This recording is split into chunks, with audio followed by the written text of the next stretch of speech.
18 ஆண்டுகள் கடந்து தேவேந்திரகுல வேளாளர்கள் உட்பட அனைத்து சமூகத்தினருக்கும் தேர் வடம்பிடிக்கும் உரிமை நிலைநாட்டப்பட்டுள்ளது.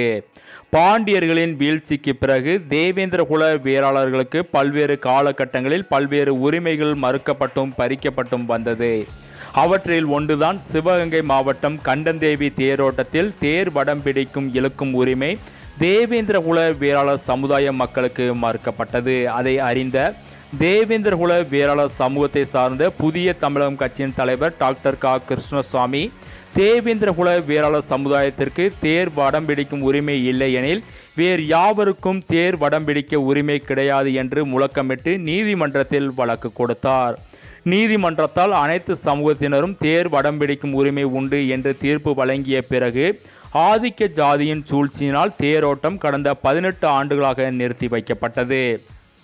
18 ஆண்டுகளுக்கு பிறகு கடந்த ஜூன் 21ஆம் நாள் தேவேந்திரகுல வேளாளர் சமூகம் உட்பட அனைத்து சமூகத்தினரும் தேர் வடம் பிடித்து இழுக்கும் தேரோட்டம் மிக சிறப்பாக நடைபெற்றது. வரலாற்று சிறப்புமிக்க இந்த தேரோட்டம் அனைத்து சமூகத்தினரும் சேர்ந்து தேர் பிடிக்கும் உரிமை பெற்றுக் கொடுத்த வரலாறு புதிய தமிழகம் கட்சி தலைவர் டாக்டர் க. கிருஷ்ணசாமி அவர்களை சாரும் என்பது குறிப்பிடத்தக்கது.